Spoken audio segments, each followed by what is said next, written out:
السلام عليكم ورحمة الله.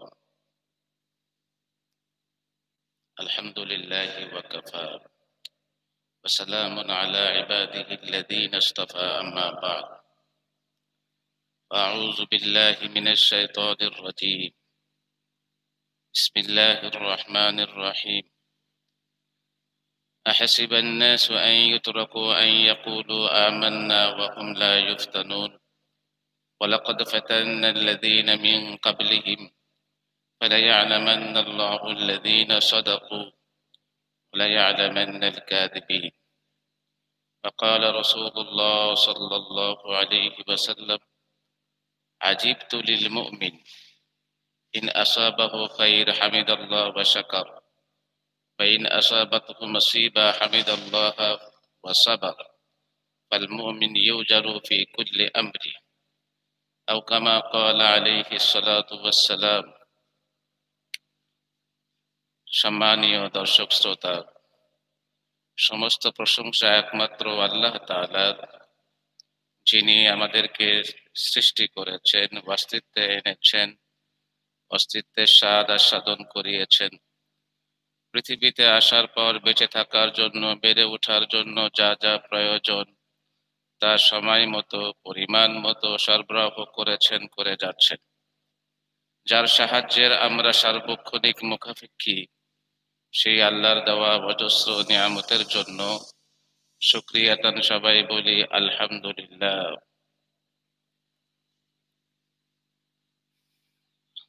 আমরা দৈনন্দিন জীবনে কখনো ভালো থাকি, কখনো খারাপ থাকি, কখনো ভালো অবস্থায় থাকি, কখনো খারাপ অবস্থায় থাকি। এই দুটো অবস্থার বাহিরে তো কিছু নেই। তো এই দুটো অবস্থায়, বিশেষ করে যখন খারাপ অবস্থার সম্মুখীন হই, তো আমরা ভেঙে পড়ি, আমাদের মনটা বিষণ্ণ হয়ে যায়, খুব খারাপ লাগে, কষ্ট হয়। তো একজন মুমিন হিসাবে এই কষ্টকর অবস্থাটা কি করবেন তিনি, তার জন্য করণীয় কি? আমরা গত জমায় এই বিষয়ে কিছু আলোচনা করেছিলাম, বাকি আলোচনাটা আজকের জমায় ইনশাআল্লাহ।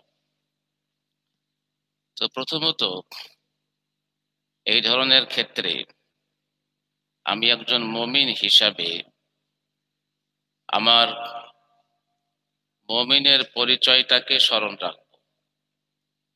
পরিচয়টা বড় জিনিস, পরিচয়ের স্মরণটা বড় জিনিস। আমরা দেখেছি যে অনেক সময় আমরা কাউকে ভৎসনা করতে চাইলে বলি, তুমি এই কাজ করলা, তোমার এই পরিচয়, তারপরও তুমি এই কাজ করো কিভাবে? তো সেই জন্য, যেহেতু দুঃখ কষ্টে পরিচয় ভুলে যাই, তখন যে কোনো কাজ করা আমার জন্য সহজ হয়ে যায়। তা আমার প্রথমেই দায়িত্ব হবে আমার মুমিন পরিচয়টাকে সামনে আনবো, আমার ইমানি পরিচয়টাকে স্মরণ করব। ইমানি পরিচয় স্মরণের লাভটা কি? যে আমি এই যে বিপদে আছি, কষ্টে আছি, যার কারণে মনে হয় যে আমার কিছু নাই, সবাই পেল, আমি পেলাম না। ইমানি পরিচয় যে লাভটা আমার সামনে আসবে, যে আমি একেবারে নিঃস্ব, সাধারণ কোনো মানুষ নই, আমি মুমিন। আমার কাছে মহা মূল্যবান ইমানের ঐশ্বর্য আছে, সম্পদ আছে। ইমান কত দামি! মুস্তাদরাকে হাকিম, খণ্ড 4, হাদিস নম্বর 7301। আল্লাহ নবী বলেন, ইন্নাল্লাহা ইউহিব্বুল মাল মান ইউহিব্বু ওয়া মান লা ইউহিব্বু। আল্লাহ তাআলা সম্পদ দেন তাকে যাকে তিনি ভালোবাসেন, সম্পদ দেন তাকে যাকে তিনি ভালোবাসেন না। তার মানে সম্পদ দ্বারা এটা প্রমাণ করা যাবে না যে আল্লাহ আমাকে ভালোবেসেছেন বলেই আমি আজকে সম্পদশালী। আল্লাহ সম্পদ তাকে দেন যাকে ভালোবাসেন, আবার তাকেও দেন যাকে তিনি ভালোবাসেন না। সম্পদ মুমিনও পেতে পারে, কাফেরও পেতে পারে, কিন্তু ওয়ালা ইউতিল ঈমানা ইল্লা মান ইউহিব্বু, ঈমান আল্লাহ কেবল তাকেই দেন যাকে তিনি ভালোবাসেন। ফামান আতাহুল্লাহুল ঈমান ফাকাদ আহাব্বা, অতএব আল্লাহ যাকে ঈমান দিয়েছেন তিনি নিশ্চিত আল্লাহর ভালোবাসায় পেয়েছেন, আল্লাহ তাকে অবশ্যই ভালোবেসেছেন। তাহলে কি হলো? আমার কাছে ঈমানের ঐশ্বর্য থাকাতে আমি নিশ্চিন্তে বলতে পারি যে আল্লাহ তো আমাকে ভালোবেসেছেন, আমি কেন মন খারাপ করব? আমি একটা জিনিস পাইনি বলে কেন মন খারাপ করছি? পার্থিব কোনো জিনিস হলো না বলে কেন মন খারাপ করব? আমার কাছে তো মহামূল্যবান জিনিস আছে, যেটা দ্বারা প্রমাণ হয় যে আল্লাহ আমাকে ভালোবাসেন। আমি মুমিন হওয়ার কারণে আল্লাহর ভালোবাসার পাত্র, আল্লাহর বন্ধু হয়ে গেছি। কথাগুলো খুবই তাৎপর্যপূর্ণ। একটা হচ্ছে যে আমার বন্ধু আল্লাহ, আর একটা হচ্ছে আমি আল্লাহর বন্ধু। আমি আল্লাহর বন্ধু, এটি কিন্তু বেশি তাৎপর্য বহন করে। আল্লাহ যদি আমাকে বন্ধু হিসাবে গ্রহণ করেন, এর থেকে বড় কিছু হতে পারে না। তো আল্লাহর বন্ধু আরবি হচ্ছে আউলিয়া উল্লাহ, এক বচন ওলি উল্লাহ, আল্লাহর বন্ধু। তো কোরআনে কারীমে সূরা ইউনূস ৬২ থেকে ৬৪-তে এসেছে আয়াত, যে আল্লাযীনা আমানু ওয়া কানু ইয়াত্তাকুন, যারা ঈমানদার, যারা মুত্তাকি, এই দুটো গুণ যাদের আছে ইনারা হচ্ছেন আল্লাহর ওলি, আল্লাহর বন্ধু। আল্লাহ তাদেরকে বন্ধু হিসাবে গ্রহণ করেছেন। আর আল্লাহ তার বন্ধুদের ব্যাপারে বলছেন লা খাউফুন আলাইহিম ওয়া লা হুম ইয়াহজানুন, আমার বন্ধুদের কোনো ভয় নাই, কোনো টেনশন নাই, কোনো দুঃখ করার কিছু নেই। অতএব আমি যদি দুঃখ কষ্টের মুসিবতেও থাকি, যেহেতু যিনি আমাকে ভালোবাসেন তিনি আমাকে এই অবস্থা দিয়েছেন, তো তখন আর খারাপ লাগবে না। এবং তিনি আমাকে অভয় দিচ্ছেন যে আমি যদি আল্লাহর এই ফয়সালায় সন্তুষ্ট থাকি, তাহলে আমার সামনে কোনো ভয় নাই, কোনো দুঃখ নাই, কোনো টেনশন নাই। লাহুমুল বুশরা ফিল হায়াতিদ দুনিয়া ওয়া ফিল আখিরাহ, তাদের জন্য রয়েছে সুসংবাদ ইহকালেও এবং পরকালেও। এটি আল্লাহর পক্ষ থেকে সুসংবাদ। লা তাবদীলা লিকালিমাতিল্লাহ, আল্লাহর কথায় কোনো নড়চড় হয় না। যালিকা হুয়াল ফাওজুল আযীম, যিনি আল্লাহর ভালোবাসায় ধন্য হতে পারলেন তিনি মহা সাফল্যের অধিকারী, মহা সাফল্যের অধিকারী। অতএব আমার মুমিন পরিচয়টা কত উন্নত পরিচয়, যে আমি মুমিন হওয়ার কারণে আমি মহা সাফল্যের অধিকারী একজন ব্যক্তি। এর থেকে আর কি লাভ আছে? এই জন্য এই লাভের দিকটাকে সামনে আনা। আমি মুমিন হওয়ার কারণে আমার দাম অনেক বেশি। ইবনে মাজাহ হাদিস নম্বর 3932, রাসূলুল্লাহ সাল্লাল্লাহু আলাইহি ওয়াসাল্লাম তওয়াফ করছিলেন বাইতুল্লাহ। তওয়াফ করার সময় বাইতুল্লাহকে উদ্দেশ্য করে বলছেন মা আতইয়াবাকি ওয়া আতইয়াবা রিহাক, হে বাইতুল্লাহ তুমি কত উৎকৃষ্ট, কত উৎকৃষ্ট তোমার ঘ্রাণ। মা আযমাকি ওয়া আযমা হুরমাতিক, হুরমাতাক, কত মহান তুমি, কত মহান তোমার মর্যাদা। ওয়াল্লাযী নাফসু মুহাম্মাদ বিয়াদি, যার হাতে মুহাম্মাদের জীবন, তার শপথ করে বলছি, মানে আমি আল্লাহর কসম খেয়ে বলছি, লা হুরমাতুল মুমিন আযমু ইনদাল্লাহ হুরমাতাম মিনকি মালুহু ওয়া দামুহু, একজন মুমিনের জীবন, সম্পদ, ইজ্জতের মর্যাদা আল্লাহর কাছে তোমার থেকে অনেক বেশি। আল্লাহু আকবার। একজন মুমিনের মর্যাদা বাইতুল্লাহ থেকে অনেক বেশি, আল্লাহর ঘরের থেকে অনেক বেশি। আল্লাহর নবী কসম খেয়ে বলছেন। তো আমি তো সেই মানুষ, আমি কেন অল্পে ভেঙে পড়ছি? পার্থিব একটা কিছু না পেলে কেন ভেঙে পড়বো? আমি তো সেই মানুষ যার দাম আল্লাহর কাছে অনেক বেশি। এই জন্য ভাই মুমিন পরিচয়টা আমরা হারিয়ে ফেলি, যার কারণে আমরা কষ্টটা আমাদের লাগে বেশি। আমরা প্রথমেই মুমিন পরিচয়টাকে সামনে রাখবো, যে আল্লাহ তাআলা আমাকে কত বড় নিয়ামতের মধ্যে রেখেছেন। আমি অনেক দামি। আমার দাম কত? আমার বিনিময়ে আল্লাহ দিচ্ছেন জান্নাত, আমার মূল্য জান্নাত। আমার জীবন এবং সম্পদ কত দামি, যে স্বয়ং এর ক্রেতা হচ্ছেন আল্লাহ তাআলা। সূরা তাওবা আয়াত 111। ইন্নাল্লাহা ইশতারা মিনাল মুমিনিন আনফুসাহুম ওয়া আমওয়ালাহুম বিআন্না লাহুমুল জান্নাহ। নিশ্চয় আল্লাহ ক্রয় করে নেন, কিনে নেন মুমিনদের থেকে তাদের জীবন এবং সম্পদ। কিসের বিনিময়ে? জান্নাতের বিনিময়ে। আল্লাহু আকবার। যে আমি কত দামি, আল্লাহ তাআলা আমার জীবন এবং সম্পদের মূল্য দিচ্ছেন জান্নাত দিয়ে। আমার জন্য জান্নাত অপেক্ষা করছে আমি প্রকৃত মুমিন থাকলে। অতএব আমি এখন বৈষয়িক কিছু পেলাম না, এই কষ্টটাকে বড় করে না দেখি, বরং আমার মুমিন হওয়ার কারণে আমার সামনে বিশাল সুখের জায়গা অপেক্ষা করছে, জান্নাত। স্বয়ং আল্লাহ তাআলা আমাকে মূল্যায়ন করছেন। দুনিয়ার অন্য কোন মানুষের জীবন সম্পদ আল্লাহ কেনেন না, আল্লাহ কেনেন শুধুমাত্র মুমিনদের জীবন এবং সম্পদ। এই জন্য ভাই, এই মুমিন যে বিশাল একটা বিষয়, ঈমান যে বিশাল একটা বিষয়, আমি যেন এটাকে ভুলে না যাই। তাহলে আমার মুমিন পরিচয়ের সাথে আমার কতগুলো দিক আসলো, যে আমি মুমিন হওয়ার কারণে আমি আল্লাহর কাছে অনেক দামি। আমি সাধারণ কোনো মানুষ নই, আমার হারাবার কিছু নেই।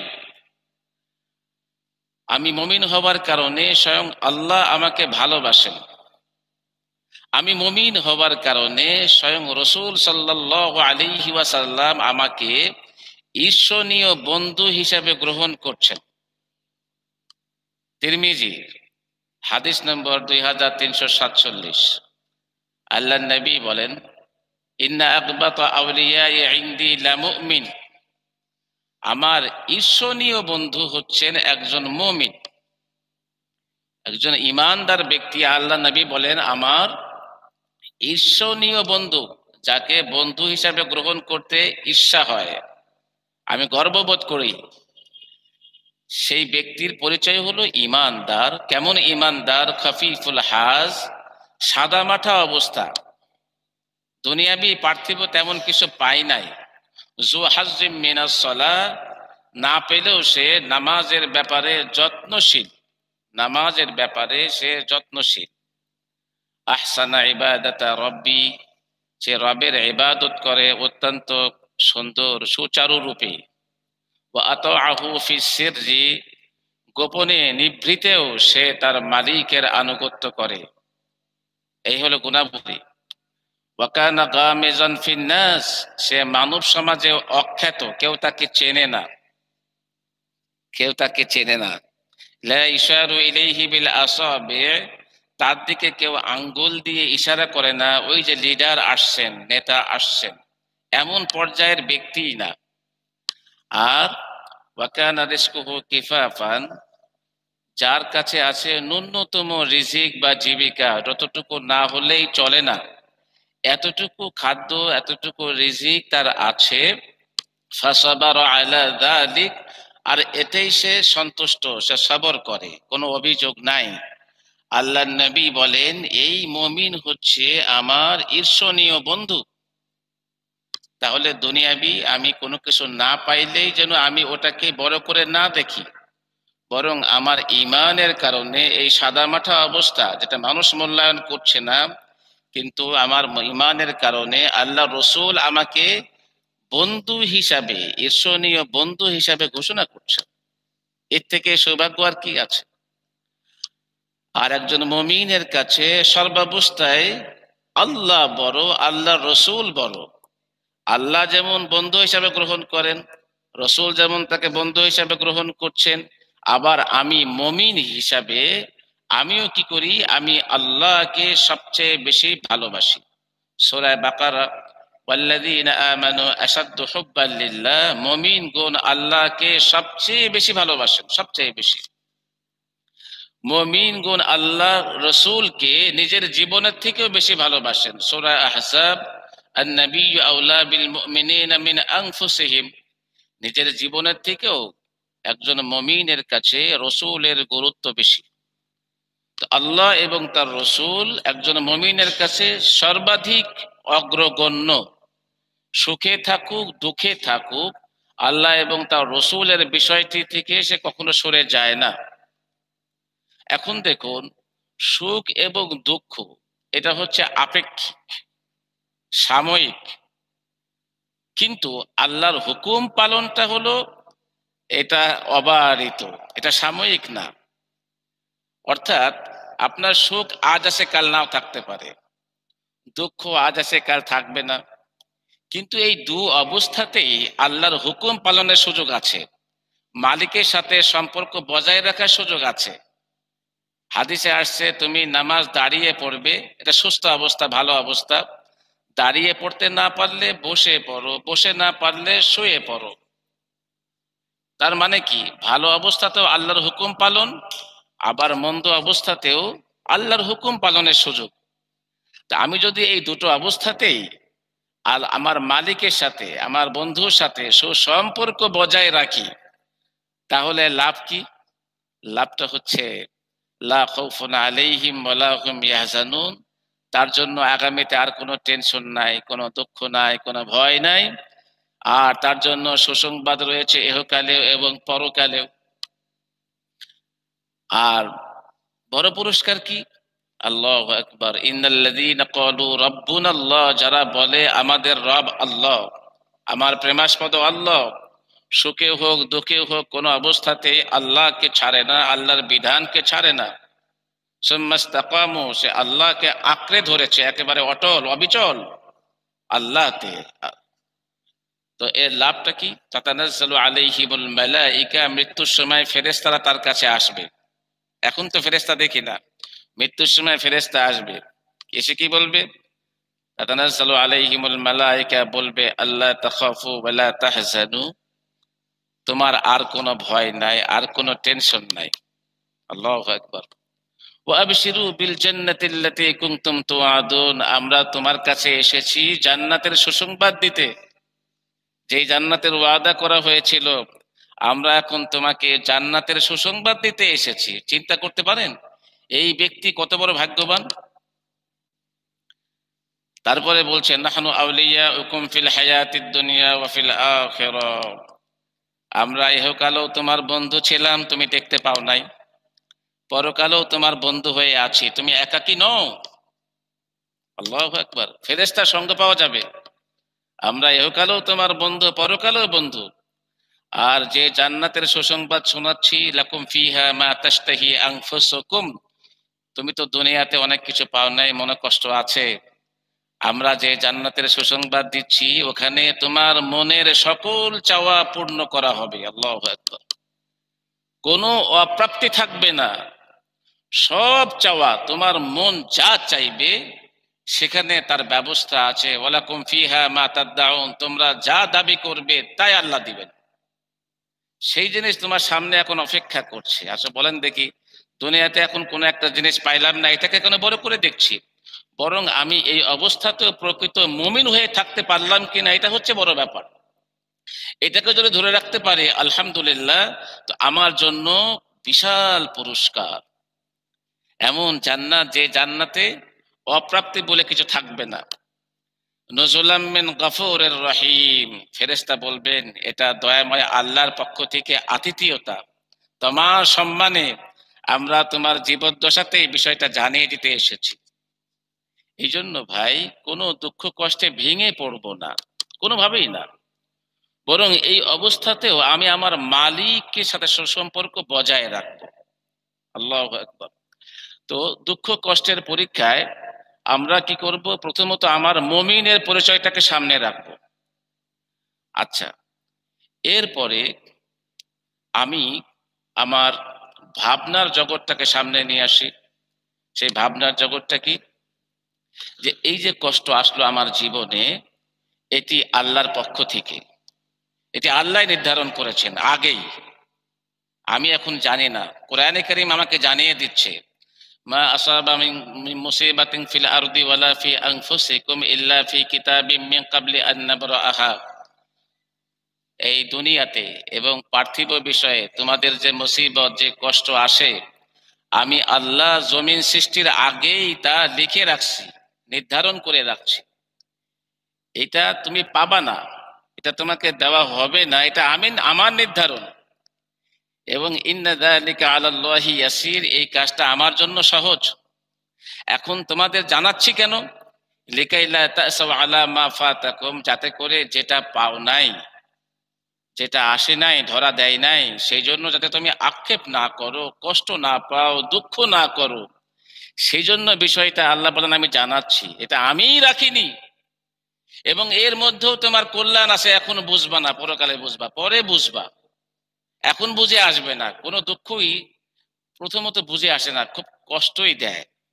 তো আল্লাহ কত দয়া করে জানাচ্ছেন, বান্দারে আমি ভালোবেসে এটা রাখি নাই, তুমি এই জন্য আফসোস করো না, আক্ষেপ করো না। আল্লাহু আকবার। এই জন্য মুসলমানদের জন্য তাকদীরে বিশ্বাসটা দারুণ প্রশান্তিদায়ক, দারুণ। আল্লাহ নবীকে জিজ্ঞাসা করা হলো যে তাকদীরে বিশ্বাস বলতে কি বোঝানো হয়। তিনি বললেন তা'লাম আন্নামা আসাবাকা লাম ইয়াকুন লিইখতিআকা, তুমি এই বিশ্বাস রাখবে তোমার জীবনে অতীতে যেটা ঘটেছে ওটা ঘটবারই ছিল, আর যেটা ঘটেনি ওটা ঘটবার ছিলই না। তার মানে কি, তুমি যেটা পাও নাই ওটা পাওয়ার ছিলই না আসলে, এটা একেবারে নিশ্চিত। আর যেটা পেয়েছো ওটা পাওয়ারই ছিল, তাকদীরের বিশ্বাস। আল্লাহু আকবার, মনটা শান্ত হয়ে যায়। যেটা ঘটেছে ওটা ঘটবারই ছিল, যেটা আমি পেয়েছি ওটা পাবারই ছিল, ওটা কেউ নিতে পারতো না। আর যেটা পাই নাই এটা পাওয়ার ছিলই না, এটা আমার ভাগ্যেই ছিল না, আল্লাহ রাখেনি। আল্লাহু আকবার। তাকদীরে বিশ্বাসটা খুবই দরকার। এরপরে দেখুন, মুসলিম শরীফে আসছে হাদিস নাম্বার 6667, ইবনে মাজাহ হাদিসটি আসছে 779 নম্বর হাদিস। আল্লাহ নবী বলেন আল মুমিনুল কবি খায়রুম মিনাল মুমিনিদ দাঈফ, শক্তিশালী মুমিন আল্লাহর কাছে দুর্বল মুমিনের থেকে অধিক প্রিয় এবং অধিক উত্তম। তবে ওয়াফি কুল্লিন খায়র, এই দুই ধরনের মুমিনের মধ্যেই কল্যাণ আছে, সে শক্তিশালী হোক আর দুর্বল হোক, তবে আল্লাহর কাছে অধিক প্রিয়। আল্লাহ বেশি পছন্দ করেন শক্তিশালী মুমিনকে। তাহলে আমাদের দরকার শক্তিশালী লেভেলটা মেনটেন করা। তারপরে আল্লাহ নবী বলছেন যে লাউ আসাবাকা শাইউন, যদি তোমার জীবনে কষ্টকর কিছু ঘটে যায়, মুসিবত আসে, বিপদ আসে, একটা জিনিস চেষ্টা করেছিলে পাও নাই, তো সেই ক্ষেত্রে এটা বলো না লাউ ফাআলতু লাকানা কাযা ওয়া কাযা, আমি যদি এইভাবে চেষ্টা করতাম তাহলে হয়তো এটা হতো, আমি যদি ওইভাবে করতাম তাহলে এই হতো, এটা বলবা না, আসলে ওটা ছিলই না। অথবা এই মুসিবতে কষ্ট তোমার ভাগ্যে ছিলই, এটার বাহিরেই ছিল না। তাহলে কি বলতে হবে? আল্লাহ নবী বলেন বলকুল কদ্দারাল্লাহ, এটা আল্লাহর নির্ধারণ, আল্লাহ নির্ধারণ করেছেন যে এটা আমি পাবো না, এটা আমার জীবনে আসবে না, এটা আল্লাহর ফায়সালা। আর ওয়ামা শাআ ফাআলা, আল্লাহ যা চান তাই করেন, আল্লাহর ইচ্ছাই চূড়ান্ত। এরপরে বলছেন ওয়া ইয়াকা ওয়াল্লাউ, তুমি যদি থেকে নিজেকে বাঁচাও। যদি আমি কাজটা এইভাবে করতাম তাহলে আজকে এই আফসোস করতে হতো না। এই যদি নিয়ে চিন্তা করো না, যদির পিছে পড়ো না। ফাইন্নাল্লাহু তাফতাহু আমালাশ শাইতান, যদি শয়তানের রাস্তাকে উন্মুক্ত করে দেয়, হতাশার দিকে নিয়ে যায়, টেনশনের দিকে নিয়ে যায়। অতএব আমি যেটা পেলাম না, আমি এইভাবে নেই যে আমার তাকদীরের ফয়সালা, এটা আল্লাহর ফয়সালা, এটা আল্লাহর নির্ধারণ, এটা আল্লাহ আমার জন্য রাখেননি, নিশ্চয় এর মধ্যে কোনো কল্যাণ আছে, এখন আমার বুঝে আসবে না। তো এবং ওই দিকে আর তাকাবো না, যেটা আমি পাই নাই ওদিকে তাকাবো না, ওটা ভুলেই যাই। বরং আমার দৃষ্টি এখন কোন দিকে দিব? নিচের দিকে আমার দৃষ্টি দেব। আমি যেটা পেয়েছি আমার দৃষ্টি দেব এই না পাওয়ার মধ্যে যে কল্যাণকর দিক বিষয়গুলো আছে সেটাকে সামনে আনা। এখন কল্যাণকর বিষয় কি?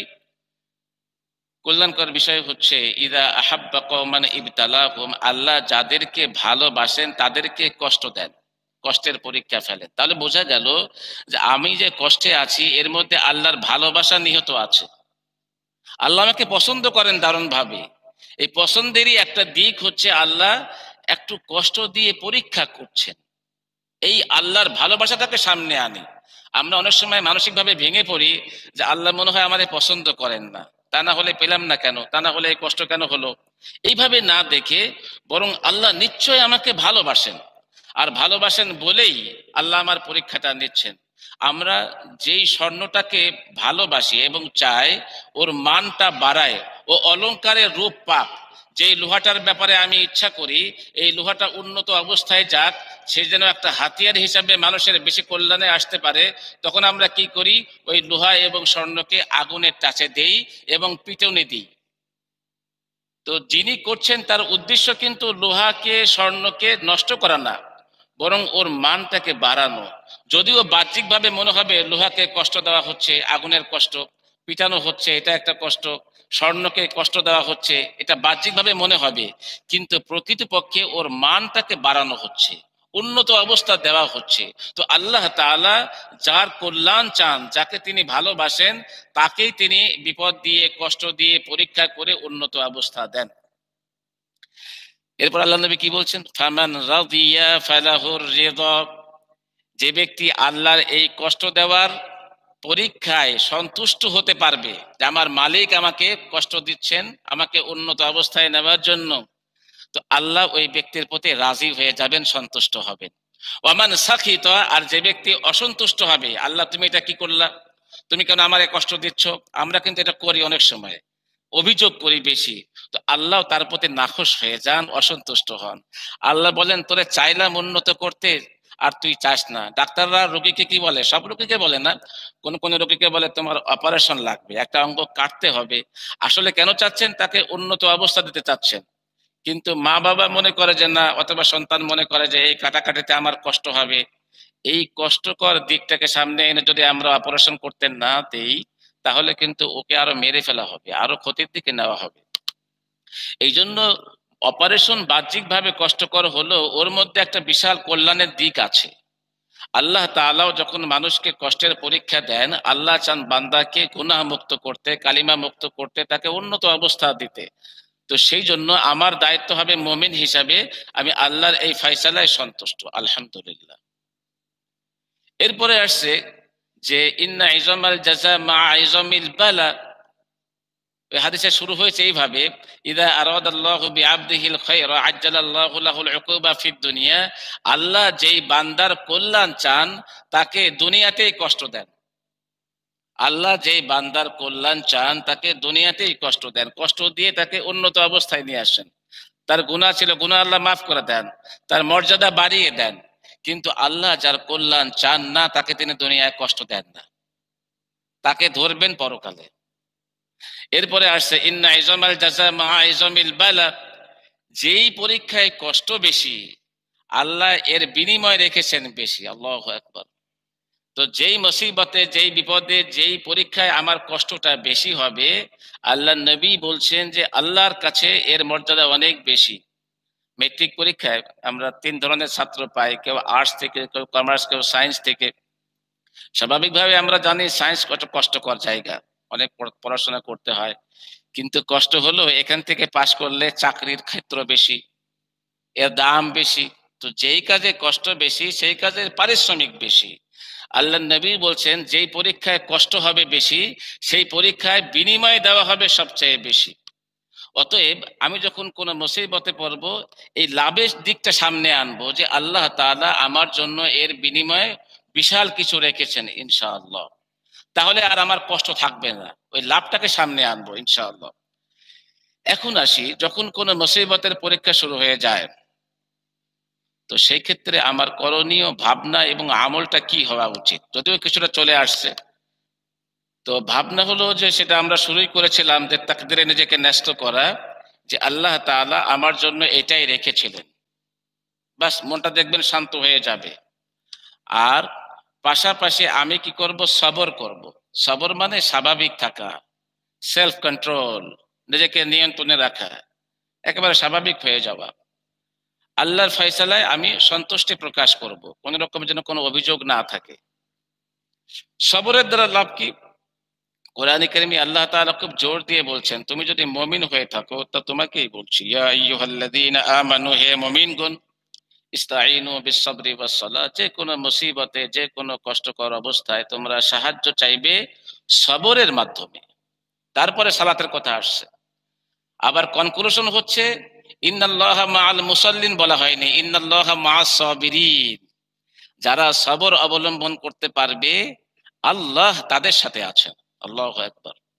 এই জন্য আমি যে কোনো কষ্টকর পরীক্ষাতে আমি স্বাভাবিক থাকব, আমি সবর অবলম্বনকারী হব। সবরের তো বিশাল উপকার, বিশাল। আল্লাহু আকবার। এক হাদিসে আসছে যে মুমিনের জীবনটা বিস্ময়কর। সে যখন কোনো কষ্টে পড়ে, বিপদে পড়ে, তখন সে সবর করে এবং ওর মধ্যে সওয়াবের প্রত্যাশা করে। আরেকটা হাদিসের ভাষা আল্লাহ নবী বলেন, আস-সাবরু ওয়াল ইহতিসাব ইতকুল রিকাব। ধৈর্য এবং ওই ধৈর্যের মাধ্যমে সওয়াবের প্রত্যাশা করলে আল্লাহ তাকে জাহান্নাম থেকে মুক্তি দান করবেন। ওয়ায়ুদখিলাল্লাহু সাহিবাহুল জান্নাতা বিগাইরি হিসাব, এবং আল্লাহ ওই ব্যক্তিকে জান্নাতে বিনা হিসাবে দান করবেন। বিনা হিসাবে আল্লাহ তাকে জান্নাতে প্রবেশ করাবেন। যিনি সবর করতে পারবেন এবং ওই অবস্থায় সওয়াবের প্রত্যাশা করবেন, আল্লাহ তাকে বিনা হিসাবে জান্নাতে প্রবেশ করাবেন। কত বড় লাভ! সূরা রাদে আসছে যে বুদ্ধিমান কারা। তো যেহেতু সময় কম, আমরা ওই শুধু বলি যে বুদ্ধিমান কোরআন কারীমের অনুযায়ী অনেকগুলো পয়েন্ট সেখানে আসছে। তার মধ্যে একটা পয়েন্ট হচ্ছে যে আল্লাযীনা সাবারু ইবতিগা ওয়াজহি রাব্বিহিম, যিনি তার রবের সন্তুষ্টির জন্য সবর করে। মানে মন তো চায় না সবর করতে, মন চায় অস্থির, কিন্তু এই সবর করলে যেহেতু আমার মালিক খুশি হবেন, সন্তুষ্ট হবেন, তো আল্লাহর সন্তুষ্টির জন্য যিনি সবর করেন, স্বাভাবিক থাকেন, এই ব্যক্তি বুদ্ধিমান। এবং পরে আসছে যে এই ব্যক্তিদের জন্য আরো কিছু গুণাবলী আছে। আল্লাহ জান্নাত রেখেছেন, আর ফেরেশতারা জান্নাতের প্রত্যেক দ্বার থেকে এসে সালাম দিবে, সালাম দিয়ে বলবে, সালামুন আলাইকুম বিমা সাবারতুম। যেহেতু দুনিয়াতে তুমি সবর করেছিলে, ধৈর্যশীল ছিলে, এর বিনিময়ে আল্লাহ তোমাদেরকে যেন শান্তিতে রাখেন। আল্লাহু আকবার। এই জন্য ভাই সবরের বিকল্প নাই। যখন আমরা কোনো মুসিবতে, কোনো দুঃখ কষ্টে থাকবো, তা আমরা ইনশাআল্লাহ সবর অবলম্বন করব। এটা একটা পয়েন্ট। আচ্ছা, এরপরে হচ্ছে যে এইটা আমার জন্য আরো সহজ হবে কখন? আমি যেন নিচের দিকে তাকাই। নিচের দিকে তাকালে আমার জন্য সবরটা সহজ হবে। আল্লাহ নবীকে আল্লাহ বলছেন, সূরা তাহাতে আসছে, লা তামুদ্দান্না আইনাইকা ইলা মা মাত্তা'না বিহি আজওয়াজাম মিনহুম যাহরাতাল হায়াতিদ দুনিয়া লিনাফতিনাহুম ফি। আমি কিছু মানুষকে পরীক্ষা করার উদ্দেশ্যে পার্থিব জীবনের চাকচিক্য স্বরূপ, মানে ভোগের, সুখের উপকরণ দিয়েছি। এক শ্রেণীর মানুষ সমাজে সুখী, তারা সুখী মানুষ বলে আমরা জানি। তো আল্লাহ বলেন তাদেরকে ওই সুখটা দিয়েছি পরীক্ষা করার জন্য। তো যাদেরকে পরীক্ষা করার জন্য ভোগের সামগ্রী দিলাম, সুখের উপকরণ দিলাম, তুমি তাদের দিকে চোখ বাড়িয়ে তাকাবা না, আগ্রহ ভরে তাকায়ও না, ইস ও কত ভালো আছে, আমি আজ কত নিচে আছি, এরকম আগ্রহ নিয়ে তাকায়ও না। কারণ যাদের দিকে তাকাচ্ছ তাদেরকে ওই অবস্থা দিয়ে কিন্তু পরীক্ষা করা হচ্ছে, পরীক্ষার জন্যই ওটা দেওয়া হয়েছে। ওই দিকে তাকায়ও না। ওয়ারিজকু রাব্বিকা খায়র, তোমাকে আল্লাহ যা দিয়েছেন তা অনেক উত্তম। আল্লাহ নবী কি বলছেন? উনজুরু ইলা মান হুয়া আসফালা মিনকুম, তোমার চেয়ে যারা নিচে আছে তাদের দিকে তাকাও। ওয়ালা তানজুরু ইলা মান হুয়া ফাওকাকুম, তোমার চেয়ে যারা বৈষয়িক দিক থেকে উপরে চলে গেছে তাদের দিকে তাকায়ও না। তাহলে কি হবে? ফাইন্নাহু আজদারু আল্লা তাজদারু নি'মাতাল্লাহি আলাইকুম, তুমি যদি উপরের দিকে না তাকাও, তাহলে আল্লাহ তোমাকে যা দিয়েছেন ওই নিয়ামতের শুকরিয়া আদায় করার জন্য মন প্রস্তুত হবে। আর বারবার মনে হবে, আল্লাহ তুমি আমাকে কত ভালোবেসেছো। এই যে নিচে কত মানুষ আমার থেকে খারাপ অবস্থায় আছে, আমি তো ওদের থেকে ভালো, তুমি আমাকে অনেক ভালো রেখেছো। তো উপরের দিকে তাকালে মনে হবে আমি তো অনেক কিছু পাই নাই, আল্লাহ আমি কি পাপ করেছিলাম। উপরের দিকে তাকালে অশান্তি আসবে, আর নিচের দিকে তাকালে মনটা ভরে যাবে, আল্লাহ তুমি আমাকে কত ভালোবেসেছো, অনেকের থেকে তুমি আমাকে ভালো ভালো ভালো দিয়েছো। তখন শুকরিয়া আসবে, কৃতজ্ঞতা আসবে আল্লাহর প্রতি। তো সবরটাও তখন সহজ হয়ে যায়। এই জন্য বলা হয় যে দৃষ্টিভঙ্গি পাল্টান, জীবন বদলে যাবে। দৃষ্টিভঙ্গিকে নিয়ন্ত্রণে করি আমি, উপরের দিকে তাকাবো না। হ্যাঁ, উপরের দিকে তাকাতে মানা করা হয়েছে পার্থিব এবং বৈষয়িক দিকে, ওই দিকে তাকালে আপনার মন খারাপ হয়ে যাবে। আপনি উপরের দিকে তাকাতে পারেন কাদের? ধর্মীয় বিষয়ে। একজন নামাজ পড়ে অত্যন্ত একাগ্রতার সাথে, তো ওই দিকে তাকালে আপনার নামাজের মান বাড়বে। হ্যাঁ, আমার নামাজটা এমন হচ্ছে না। একজন তাহাজ্জুদ পড়ে, আমি তাহাজ্জুদ পড়ি না। তো ধর্মীয় দৃষ্টিতে যারা উপরে উঠে গেছে ইবাদতে, নেক আমলে, সেখানে আমি উপরের দিকে তাকাবো, তাহলে আমার নেক আমলের মান বাড়বে। কিন্তু পার্থিব বিষয়ে আমি উপরের দিকে তাকাবো না, যে অমুকের ঢাকায় বাড়ি হলো, অমুকে এই পর্যায়ে উঠে গেল আর আমি এখনো নিচে আছি, তখন কষ্ট আর কষ্টই বাড়বে। পার্থিব বিষয়ে উপরে না, পার্থিব বিষয়ে নিচের দিকে তাকাবো। আর ধর্মীয় বিষয়ে আমি উপরের দিকে তাকাবো, তাহলে আমার ইবাদতের মানটা বাড়বে, যে আমার মানটা বাড়াতে হবে। এটা একটা সহায়ক কাজ হবে যখন দুঃখ কষ্টের পরীক্ষা আসে, আমি যেন নিচের দিকে তাকাই। আর একটা হচ্ছে যে আমি এই অবস্থাতেও আল্লাহর প্রশংসা করব। এই অবস্থাতেও, এই যে দুঃখ কষ্টে আছি, আল্লাহর প্রশংসা করব। কিভাবে? ওমর রাদিয়াল্লাহু তাআলা আন তিনটা ভাবনাকে সামনে নিয়ে সবসময় আল্লাহর প্রশংসা করতেন। এক নম্বর হচ্ছে, তিনি বলতেন যে আমি এখন যে মুসিবতে, যে কষ্টে আছি, আল্লাহ তাআলা এর থেকেও বড় কষ্ট দেওয়ার ক্ষমতা রাখেন, তিনি যে তা দেননি, সেই জন্য আলহামদুলিল্লাহ। আমার এই কষ্টটাকে বড় করে দেখবো না, আল্লাহ তাআলা এর থেকেও বড় কষ্ট দেওয়ার ক্ষমতা রাখেন, তিনি যে তা দেননি, সেই জন্য আলহামদুলিল্লাহ। দুই নম্বর হচ্ছে, এই যে পার্থিব বিষয়ের যে কষ্টগুলো, একটা জিনিস চাইলাম পেলাম না, হলো না, এগুলো হচ্ছে পার্থিব কষ্ট। আল্লাহ, তুমি আমাকে ঈমান নষ্ট হওয়ার মতো কোনো পরীক্ষায় ফেলোনি। পার্থিব কষ্টগুলো সহজ, ঈমান নষ্ট হওয়ার পরীক্ষা থেকেও।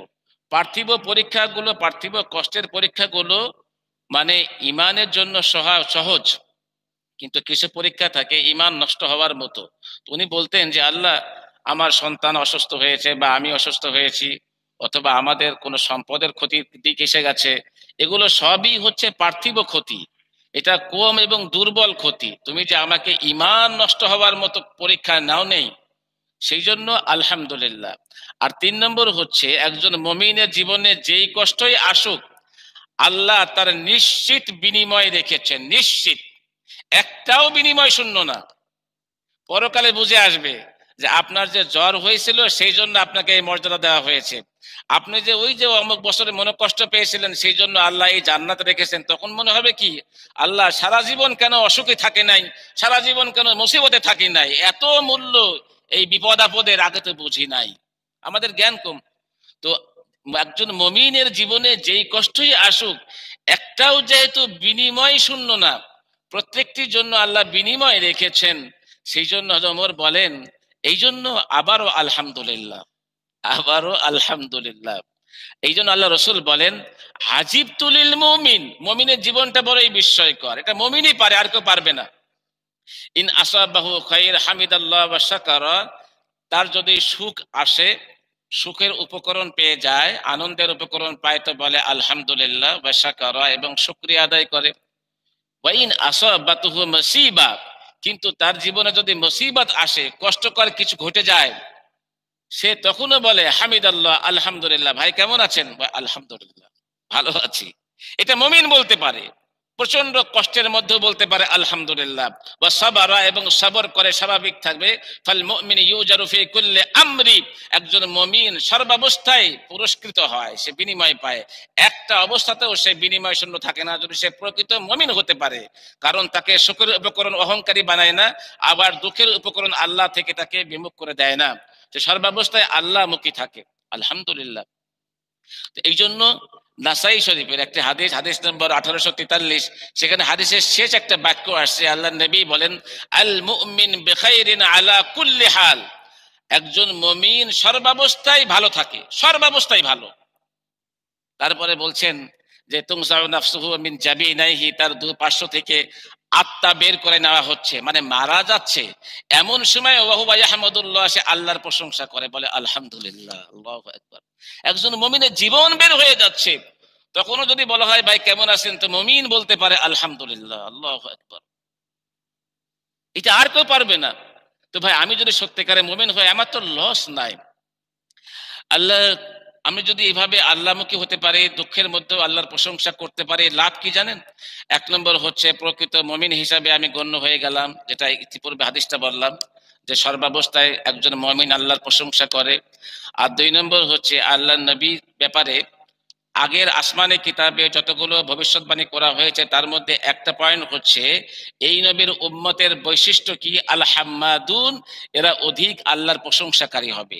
সুখেও বলবে আলহামদুলিল্লাহ, দুঃখেও বলবে আলহামদুলিল্লাহ। তো আমি যদি সর্বাবস্থায় আলহামদুলিল্লাহ চর্চা করতে পারি তাহলে আল্লাহর প্রশংসাকারী উম্মতের অন্তর্ভুক্ত হতে পারলাম। তিন নম্বর হচ্ছে ইন্না আফজালা ইবাদিল্লাহি ইয়াউমাল কিয়ামা আল হাম্মাদুন, কিয়ামতের দিন সর্বশ্রেষ্ঠ আল্লাহর বান্দা কারা হবে? যারা দুনিয়াতে সর্বাবস্থায় আল্লাহর প্রশংসা করেছে, বলতে পেরেছে আলহামদুলিল্লাহ, এরা হবে আল্লাহর শ্রেষ্ঠ বান্দা। চার নম্বর ইহশারুন নাসু ইয়াউমাল কিয়ামা ফি সাঈদিন ওয়াহিদ, এই কিয়ামতের দিন পুরো জমিনটা হবে সমতল, তখন তো পানি থাকবে না, পাহাড় থাকবে না, সব সমান একটা ময়দান। একজন আহ্বানকারী ঘোষণা দিবে, তাকে হয়তো দেখা যাবে না কিন্তু তার আওয়াজ শোনা যাবে দূর থেকে।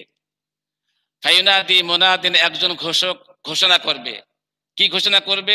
সায়ালামু আহলুল জামিল ইয়াউমা মান আউলা বিল কারাম, আজকে সমবেত জনতা জানতে পারবে প্রকৃত সম্মানী কারা, প্রকৃত সম্মানী কারা, সম্মানী ব্যক্তি কারা, আজকে এই সমবেত জনতা জানতে পারবে। এরপরে ঘোষণা দেওয়া হবে আইনাল হাম্মাদুনা ফিস সাররাই ওয়াদ দাররা, কোথায় তারা যারা সুখে এবং দুঃখে সর্বাবস্থায় আল্লাহর প্রশংসা করত। ফায়াকুমুন, এক শ্রেণীর মানুষ দাঁড়িয়ে যাবে, ওয়াহুম কলিলুন, কিন্তু সংখ্যায় তারা নগণ্য কম হবে। ফায়াদখুলুনাল জান্নাতা বিগাইরি হিসাব, এরা বিনা হিসাবে জান্নাতে প্রবেশ করবে, বিনা হিসাবে, কোনো হিসাব নাই। যারা সুখে দুঃখে, আল্লাহু আকবার, যারা আজকে দুঃখের পরীক্ষায় আছি, কষ্টের পরীক্ষায় আছি, খুবই সুযোগ এসে গেছে আলহামদুলিল্লাহ বলা, খুবই সুযোগ এসে গেছে। কারণ বিপদেই মানুষ এটা বলতে চায় না, বলে না যে ভালো আছি। খুবই জরুরি, বিশেষ করে এই কষ্টের সময় বারবার বলা আলহামদুলিল্লাহ আলহামদুলিল্লাহ আলহামদুলিল্লাহ। দিল থেকে বলি যে আল্লাহ আমাকে অনেক ভালো রেখেছেন, আলহামদুলিল্লাহ। আল্লাহ আমাকে অন্ধ করতে পারতেন, বিকলাঙ্গ করতে পারতেন, প্যারালাইস আক্রান্ত করতে পারতেন, আমাকে পাগল বানাতে পারতেন, তা তো করেননি। আলহামদুলিল্লাহ আলহামদুলিল্লাহ। তো দুঃখের মধ্যে আলহামদুলিল্লাহ বেশি বলতে পারাটা বেশি সুযোগ এসে যায় যে এই বান্দা বিপদের পরীক্ষার মধ্যেও আমার প্রশংসা করেছে, আল্লাহু আকবার। এখন তো আরেকটা কথা মনে পড়ে যাচ্ছে, এক ব্যক্তির একমাত্র সন্তান এবং সেই সন্তানের জান কবজ করা হয়েছে। তা আল্লাহ তাআলা ফেরেশতাদের কাছে কিছু কিছু বিষয়ে গর্ব আকারে বলতে চান, যেগুলো ভালো সেগুলো জানেন তো, জেনে ফেরেশতা যারা মৃত্যুর দায়িত্ব পালন করেছে তাদেরকে বলেন যে কাবাসতুম সামারাতা ফুআদি, হে ফেরেশতারা, তোমরা আমার অমক বান্দার কলিজার টুকরা কেড়ে নিয়ে আসছো, তোমরা আমার অমক বান্দার একেবারে একক সন্তানকে কেড়ে নিয়ে আসছো। তো বলছে হ্যাঁ, আমরা তোমার অমক বান্দার কলিজার টুকরা কেড়ে নিয়ে আসছি। তখন আল্লাহ বলেন এই মা বাবার কেমন অবস্থা হয়েছিল তার এই কলিজার টুকরা সন্তানকে হারানোর পরে। ফেরেশতারা বলে আজই বিস্ময়কর মা বাবা, তারা সন্তানকে হারানোর পরে কি করলো? হামিদাকা ওয়াস্তারজাক, প্রথমেই বলল আলহামদুলিল্লাহ, আমরা আল্লাহর এই ফয়সালায় সন্তুষ্ট। ওয়াস্তারজাক, এরপরে বলেছে ইন্না লিল্লাহি ওয়া ইন্না ইলাইহি রাজিউন। এবার আল্লাহ কি বলেন? হে ফেরেশতারা সাক্ষী থাকো, এই বিপদের মুহূর্তে যারা একমাত্র সন্তান হারালো তারপরেও যারা আমার প্রশংসা করতে পারলো, আমার ফয়সালায় সন্তুষ্ট হয়ে, ইবনু লাহু বাইতান ফিল জান্নাহ, জান্নাতে তাদের জন্য, ওই মা বাবার জন্য ঘর নির্মাণ করো। ওয়াসাম্মুহু বাইতাল হামদ, এবং সেই ঘরের নাম দাও প্রশংসার ঘর। আল্লাহু আকবার। এই জন্য বিপদের মধ্যে আলহামদুলিল্লাহ তাৎপর্য বেশি দেখা যায়। আল্লাহ এটা বেশি দেখতে চান যে বিপদের মধ্যেও বান্দা বলতে পারে কিনা যে আলহামদুলিল্লাহ আমি ভালো আছি। আরেকটা কি, যে আউয়ালু মা ইউদআ ইলাল জান্নাহ আল হাম্মাদুন, যারা সুখে দুঃখে সর্বাবস্থায় আল্লাহর বেশি প্রশংসা করছে তাদেরকে প্রথম ডাকা হবে জান্নাতে প্রবেশের জন্য। আল্লাহু আকবার। প্রথম, সর্বপ্রথম যদি আমি জান্নাতে যাবার সৌভাগ্য অর্জন করতে চাই, তা আসুন, সুখ হোক দুঃখ হোক, আমি সর্বাবস্থায় বলবো আলহামদুলিল্লাহ আলহামদুলিল্লাহ আলহামদুলিল্লাহ। এরপরে আসি যে আমরা আরেকটা জিনিস কি করতে পারি, সেটা হচ্ছে দোয়া। আমার কাছে এই দোয়াটা এতটা লোভনীয় মনে হয়েছে, আমার মনে হচ্ছে আমি হায়াত নাও পেতে পারি, আজকের জুমাতেই মনে হচ্ছে বলে যাই। আপনাদের যদি ধৈর্য থাকে দোয়াটা বলি। এই দোয়াটা কতটা লাভজনক দোয়া। আল্লাহ নবী কি বলতেন? আল্লাহ নবী বলছেন, আল্লাহুম্মা কান্নি'নি বিমা রাযাকতানি ওয়া বারিক লি ফি। হে আল্লাহ, তুমি আমাকে যা দিয়েছো তাতেই তুমি সন্তুষ্ট রাখো আমাকে। আমাদের প্রত্যেকের জীবনের সাথে মিলে যাবে। আমরা যারা চাকরি বাকরি করছি বা বৈষয়িক অনেক কিছুই পেয়ে গেছি, তো দেখেন মিলান দেখি আল্লাহ নবীর ভাষায়, আল্লাহ তুমি আমাকে এই পর্যন্ত যা দিয়েছো তুমি তাতেই আমাকে সন্তুষ্ট রাখো, আমি যেন সন্তুষ্ট হয়ে যেতে পারি। ওয়াবারিক লি ফি, এবং এতেই আমার বরকত দাও, কল্যাণ দাও। ওয়াখলুফ আলা কুল্লি গায়বাতিন লি বিখাইর, আর যেটা তুমি দাও নাই, আমি পাই নাই, ওটা আমার চাওয়ার ছিল, ওই বিনিময়ে তুমি আমার জন্য কল্যাণ রেখো। যেটা তুমি আমাকে দাও নাই ওর বিনিময়ে আমার জন্য কল্যাণকর কিছু দিও, এটা বেশি উপকারে আসবে আমার। আরেকটা দোয়া কি? আল্লাহুম্মা আল্লাহুম্মা মা রাযাকতানি মিম্মা উহিব্বু। আল্লাহ, আমি মানে তুমি আমাকে আমার পছন্দের যা দিয়েছো, মানে আমি যেটা চেয়েছিলাম এই হব ওই হব, তা তুমি দিয়েছো। তো যেটা পেয়ে গেছি আমরা, তো খুব মিলিয়ে দেখেন আপনার কাঙ্ক্ষিত র্যাঙ্কও এটা চলে আসতে পারে। আল্লাহ নবী বলছেন, আল্লাহর কাছে বলছেন, আল্লাহ তুমি আমাকে আমার পছন্দের যা দিয়েছো ফাজআলহু কুওয়াতান লি ফিমা তুহিব্বু, ওটাকে তোমার পছন্দের কাজের শক্তি যোগাও। আল্লাহু আকবার। মানে আমি যেন এখন এই অবস্থায় তোমার পছন্দের কাজ বেশি বেশি করতে পারি। আমি তো আমার পছন্দেরটা পেয়ে গেছি, আমার কাঙ্ক্ষিত র্যাঙ্ক পেয়েছি, কাঙ্ক্ষিত সম্মান পেয়েছি, এটা আমি চেয়েছিলাম, তুমি আমাকে দিয়েছো। এখন আমাকে তোমার পছন্দের কাজ করার তৌফিক দান করো, এই অবস্থায় আমি যেন তোমার পছন্দের কাজ বেশি বেশি করতে পারি। আর আল্লাহুম্মা মা যাওয়াইতা আন্নি মিম্মা উহিব্বু, হে আল্লাহ, আমার পছন্দের যে জিনিসটি তুমি আমাকে দাও নাই, দূরে রেখে দিয়েছো, ফাজআলহু ফারাগান লি ফিমা তুহিব্বু, ওটাকে মানে যেটা তুমি দাও নাই এটাকে তোমার পছন্দের কাজে আমার যে ঘাটতি হয়ে গেছে সেই ঘাটতি পূরণের ব্যবস্থা করো। আল্লাহু আকবার। কত বড় দোয়া! আল্লাহ, যেটা তুমি দাও নাই আমাকে, সেটাকে তোমার পছন্দের যে কাজে আমার যে ঘাটতি হয়ে গেছে, সামনেও হয়তো হবে, এই সব ঘাটতি পূরণ করে দাও এটা দিয়ে, যেটা তুমি আমাকে দাও নাই। আপনি চিন্তা করতে পারেন, এই দোয়া আমার মাথার মধ্যে, আমাদের কারো মাথার মধ্যে হয়তো আসতো না। আল্লাহ নবী কি চমৎকার দোয়া শিখিয়ে দিয়েছেন, এবং আমাদের প্রত্যেকের জীবনের সাথে মিলাইয়ে দেখেন যে আমরা কিছু পেয়েছি কিছু পাই নাই, তো যেটা পেলাম আমার পছন্দের, আমি তো দোয়া করতে পারি, আল্লাহ এখন আমি এই অবস্থায় যেন তোমার পছন্দের কাজ বেশি করতে পারি। আর যেটা পাই নাই, চেয়েও পাইলাম না, সেটার জন্য কি দামি কথা, আল্লাহ তোমার পছন্দের অনেক ঘাটতি হয়ে গেছে আমার, তো সেই ঘাটতি পূরণের ব্যবস্থা করে দাও ওটা দিয়ে। আল্লাহু আকবার। এই জন্য ভাই, ইসলাম খুব শান্তির ধর্ম, আসলে এতটাই শান্তি, আপনার লস নাই। আপনি এই দোয়ার দিকেই চিন্তা করেন, এই দোয়াটা অল্প কথায় কতটা ব্যাপক, কতটা ব্যাপক। এত চমৎকার দিন আল্লাহ আমাকে দিয়েছে, তারপরেও কেন আমি কষ্টে থাকবো? কারণ ওই কষ্ট তো আমার জন্য বিশাল কল্যাণ বয়ে আনছে। আমি তো কত ঘাটতির কাজ করে ফেলছি আল্লাহর বিধানে, তো আল্লাহ যদি ওই কষ্টটুকের বিনিময়ে ওই ঘাটতি পূরণের ব্যবস্থা করে দেন, তো এটা বিশাল লাভ হয়ে গেল আমার, আমার তো লস নাই ভাই।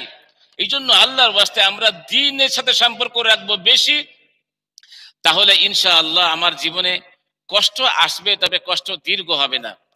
এখন আমরা একজন মনীষীর মন্তব্য পাঠ করে শেষ করছি। এটা একটা বিখ্যাত বই, লা তাহজান, এটা আরবিতে লেখা, ইংরেজিতে করা হয়েছে ডোন্ট বি স্যাড, বিষণ্ণ হয়েও না, মনোকষ্ট নিও না, ডোন্ট বি স্যাড। তো লা তাহজান, মনোকষ্ট নিও না, মন খারাপ করো না, হতাশ হইও না, ভেঙে পড়ো না। তো এই বইয়ের লেখক ডক্টর আয়েস কর্নি, তিনি বলেছেন, আমাকে আমার এই 50 বছর আমার জ্ঞানের, শিক্ষার, চর্চার অভিজ্ঞতা থেকে বলছি, কেউ যদি আমার কাছে উপদেশ চায় তাহলে আমি তাকে 4 শব্দে উপদেশ দিব, এখনো দিব, ভবিষ্যতেও দিব।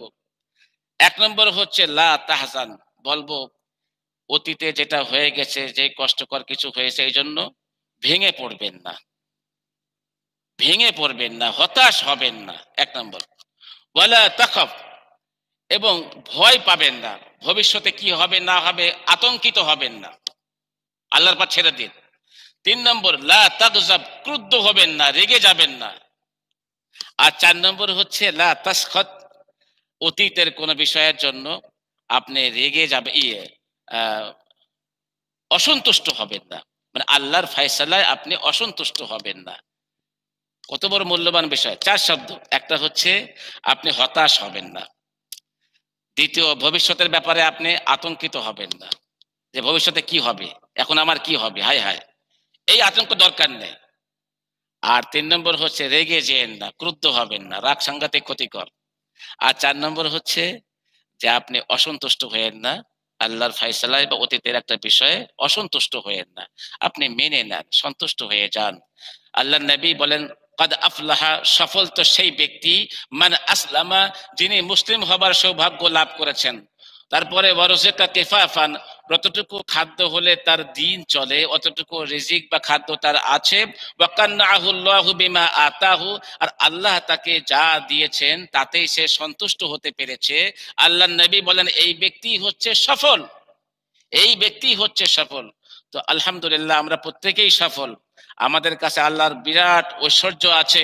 আমরা যেন কোনোভাবে হতাশার চর্চা না করে, মনে রাখবেন হতাশা আসতে পারে জীবনে, কিন্তু হতাশা লালন করা, চর্চা করা মারাত্মক কবিরা গুনাহ, মারাত্মক কবিরা গুনাহ। কোরআনে কারীমের আয়াত বলছে যে মা ওয়ালা ইয়াকনাতু মির রাহমাতি রাব্বিহি ইল্লা দাল্লুন, আল্লাহর রহমতের ব্যাপারে নিরাশ হয় কেবল পথভ্রষ্টরা। আর হতাশার চর্চা করে শুধুমাত্র কাফেররাই, যারা কাফের তাদের মধ্যেই হতাশা বিরাজ করে বেশি। একজন মুমিন কখনো হতাশ হবে না, অতীতে হয়নি, ইনশাআল্লাহ আগামীতে হবে, আল্লাহর অপার দয়ায়, আল্লাহর প্রতি সে সাংঘাতিক আস্থাশীল। আল্লাহ তাআলা আমাদেরকে আজকের এই আলোচনা থেকে শিক্ষা নেবার তৌফিক দান করুন, আমিন। ওয়া আখিরু দাওয়ানা আনিল হামদুলিল্লাহি রাব্বিল আলামিন।